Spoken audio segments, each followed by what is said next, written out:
سورۃ مزمل کے آیت نمبر 5 میں اللہ پاک نے نبی علیہ السلام سے فرمایا تھا کہ ہم آپ کے اوپر ایک بھاری بات ڈالنے والے ہیں۔ مفسر کرام یہ فرماتے ہیں کہ اس آیت مبارکہ کا تعلق نبی علیہ السلام کی ذات عالی کے ساتھ کیسے ہے وہ 5 اقوال میں بیان کر دیا گیا، مگر اس آیت مبارکہ کا ہماری ذات کے ساتھ، امتی کے ساتھ کیا تعلق ہے، اس کے بارے میں بہت ہی اہم نکات مفسر کرام بیان فرماتے ہیں۔ پہلی بات تو مفسر کرام یہ فرماتے ہیں کہ وہ جو عروج اور نزول کی کیفیت بیان کی گئی تھی، انسان کس وقت میں سب سے بہترین عروج کی کیفیت کو محسوس کرتا ہے تو وہ تہجد کا وقت ہوتا ہے، جب رات کی تنہائی ہوتی ہے، آپ کے سجدے، آپ کی عبادات ہوتی ہیں، اللہ پاک کی ذات ہوتی ہے، تو یہ سب سے خوبصورت وقت ہوتا ہے اپنی روح کو عروج کی کیفیت میں لانے کا۔ اور چونکہ دن کا وقت جو ہوتا ہے وہ لوگوں کے ساتھ معاملات کا ہوتا ہے، تو یہ نزول کی کیفیت کا وقت ہوتا ہے۔ پھر دوسرا بہت ہی اہم نکتہ، آپ علیہ السلام کو کہا جا رہا ہے کہ قولاً ثقیل آپ کو دیا جائے گا، اور اس سے مراد جو ہے وہ دعوت ہے، اور یہ آپ کی پریکٹیکل زندگی سے تعلق رکھتا ہے کہ آپ نے لوگوں کی مخالفتیں بھی دیکھنی ہیں، جنگیں بھی لڑنی ہیں، اور وہ ساری سٹرگل جو آپ علیہ السلام کی زندگی میں آنی ہے۔ اب ہمارے ذہن میں یہ آتا ہے کہ اس کے لیے انسان کو بڑی تیاری کی ضرورت ہے، فزیکل تیاری ہونی چاہیے، اور کچھ ٹیکٹس انسان کے پاس ایسی ہونی چاہیے۔ تو گویا کہ ہم یہ سوچیں گے کہ اب کسی بڑے کام کو ڈیل کرنے کے لیے ہم نے کچھ فزیکل قسم کی تیاریاں کرنی ہیں، لیکن کتنی عجیب بات ہے کہ اللہ تعالیٰ نبی علیہ السلام سے یہ فرماتے ہیں کہ نبی رات کو جاگیں، قرآن کے ساتھ ترتیل کا تعلق بنائیں اور دن کی مشکلات کو فیس کریں۔ اس کا مطلب یہ ہے کہ ہماری زندگی میں جو جتنی بھی ظاہری مشکلات اور پریشانیاں آتی ہیں، ہم یہ سمجھتے ہیں کہ ان مسئلوں کا حل جو ہے وہ اگر ہم یہ کر لیں گے تو ہو جائے گا، وہ کر لیں گے تو ہو جائے گا۔ اللہ پاک ان کے لیے سب سے پہلی تیاری جو اپنے نبی کو کروا رہے ہیں، اور نبی علیہ السلام سے زیادہ کسی کا بڑا مقصد نہیں ہے،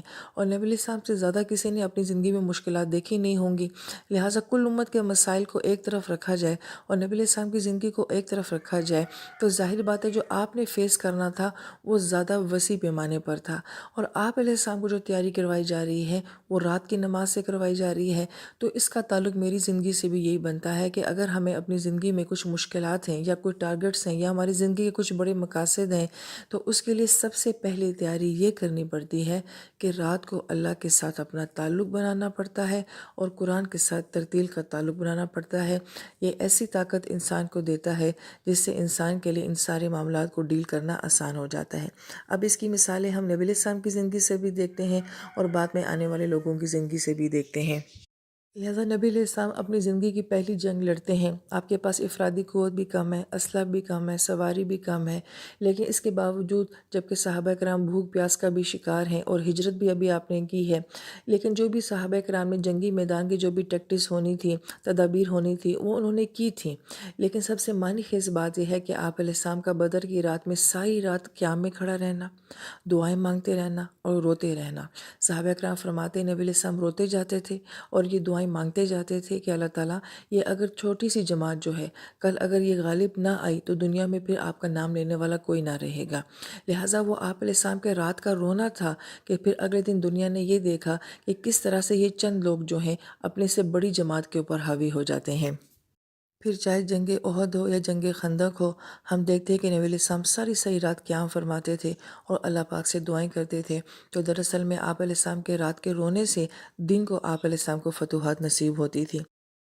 پھر ہم صحابہ کرام کی زندگی کو لیتے ہیں جس کی ایک مثال، بے شمار واقعات ہیں لیکن صرف ایک مثال کہ صحابہ کرام کی رومیوں سے جنگ ہو رہی ہے جو کہ اس وقت کی سپر پاور ہے، لیکن کتنے دن مسلسل جنگ چلنے کے باوجود بھی صحابہ کرام کو شکست نہیں ہو رہی ہے۔ رومی یہ سوچ رہے ہیں کہ تعداد ہمارے پاس زیادہ ہے، اسلحہ ہمارے پاس زیادہ ہے اور یہ ایک چھوٹی سی جماعت ہے، ہم اس کے اوپر غالب کیوں نہیں آ رہے ہیں؟ لہٰذا وہ اپنے جاسوسوں کو بھیجتے ہیں، جاؤ جا کے ان کے اندر جاسوسی کر کے آؤ کہ آخر یہ ایسا کیا کرتے ہیں کہ جس کی وجہ سے ہم ان کے اوپر غالب نہیں آ پا رہے۔ تو ان کے جاسوس یہ معاملہ دیکھتے ہیں کہ دن سارا ان کا وقت جو ہے وہ گھوڑوں کی پیٹھوں کے اوپر گزرتا ہے اور یہ بھوک اور پیاس کے باوجود جو ہے وہ جنگ لڑتے ہیں، لیکن رات جب ان کی دیکھتے ہیں تو وہ حیران ہو جاتے ہیں کہ ہر صحابی اپنے خیمے میں ہے، رات ساری مصلی بچھا کے اللہ کے سامنے روتا ہے اور فریادیں کرتے ہیں کہ اللہ ہمیں کل دن کو فتح دینا۔ لہٰذا وہ جاسوس آ کے اپنے کمانڈروں کو یہ بات کہتے ہیں کہ یہ قوم ایسی ہے کہ جو کہ دن کے وقت شاہ سوار ہوتے ہیں اور رات کے وقت یہ راہب بن جاتے ہیں، دن کے وقت یہ مجاہد بنتے ہیں، رات کے وقت یہ اللہ کے ولی بن کے کھڑے ہو جاتے ہیں۔ لہٰذا ان لوگوں کے اوپر ہمارا کوئی بس نہیں چل سکتا ہے۔ تو صحابہ کرام کو جو دن میں فتوحات نصیب ہوتی تھی جو کہ بہت غیر معمولی ہیں، اگر ہم تاریخ پڑھیں تو اس کے پیچھے ہمیں کیا نظر آتا ہے؟ ان کا راتوں کو جاگنا۔ وہ یہ بات کہہ سکتے تھے کہ ہم دن کو اتنی ٹف جنگ لڑتے ہیں تو رات ہم سوئیں گے، آرام کریں گے، ریسٹ کریں گے تاکہ فریش ہو کے ہم اگلے دن جنگیں لڑیں، مگر رات کو ہر صحابی کے خیمے سے رونے کی آوازیں آیا کرتی تھیں۔ یہ راتوں کے رونے ہوتے تھے جو دن کو ان کو فاتحین بنا دیا کرتے تھے۔ پھر آگے آ جائیں تو ہمیں نور الدین زنگی رحمہ اللہ تعالیٰ کی مثال ملتی ہے۔ جو نبی علیہ السلام سے محبت کرتا ہے وہ نور الدین زنگی کو لازمی جانتا ہوگا، جن کا مختصر واقعہ یہ ہے کہ کچھ خوارج نے نبی علیہ السلام کے جسم مبارک کو، آپ علیہ السلام کی قبر مبارک کو جب نقصان پہنچانا چاہا تو نبی علیہ السلام ان کے خواب میں آئے تھے کہ نور الدین وہ میری قبر تک پہنچ گئے ہیں اور تمہیں خبر نہیں ہو رہی۔ تو پھر ان کا سارا جو جہاد کا معاملہ تھا کہ کس طریقے سے انہوں نے نبی علیہ السلام کی قبر مبارک کی حفاظت فرمائی،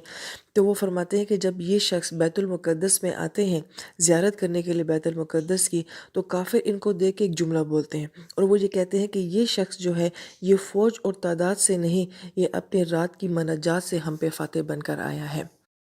پھر صلاح الدین ایوبی رحمہ اللہ تعالیٰ جنہوں نے بیت المقدس کو فتح کیا تھا، لیکن اس وقت ان کے پاس اتنی طاقت نہیں تھی، تو وہ جب سنتے تھے کہ کسی مسلمان کے اوپر ظلم ہو رہا ہے تو وہ اتنے بے چین ہو جایا کرتے تھے اور راتوں کو اللہ کے سامنے روتے تھے کہ اللہ تعالیٰ میں اپنی نبی کی امت کے لیے کیا کروں۔ ان کے راتوں کے رونے نے اور ان کی بے چینی نے، جو کہ اس وقت ان کے پاس اتنے وسائل نہیں تھے، تعداد بھی کم تھی، مسلمان بظاہر شکست کھا رہے تھے، لیکن آپ پھر بیت المقدس کے فاتح بن کر آتے ہیں۔ لہٰذا اس طرح کی بہت ساری مثالیں بیان کی جا سکتی ہیں کہ ہمارے وہ مسلمان جو کہ دنیا میں فاتحین بن کر نمودار ہوتے ہیں تو ان کے پیچھے ہمیں ان کے رات کے آنسو نظر آتے ہیں۔ لہذا سورہ مزمل کی یہ آیت ہمیں یہ کہہ رہی ہے کہ اپنی زندگی کا پہلی بات تو کوئی مقصد بناؤ، کوئی سوچ ہونی چاہیے، اور پھر اس کو حاصل کرنے کے لیے انسان کا کوئی ویژن ہونا چاہیے، اور اس کے لیے سب سے بہترین تیاری کیا ہونی چاہیے کہ رات کو اپنے اللہ کے ساتھ تعلق ہونے چاہیے۔ لہٰذا اللہ تعالیٰ سے دعا ہے کہ اللہ پاک ہمیں بھی زندگی کا کوئی بڑا اعلیٰ مقصد نصیب فرمائے اور اس کے لیے ہمیں اپنی ذات کے ساتھ رات کا تعلق نصیب فرمائے۔ آمین یا رب العالمین۔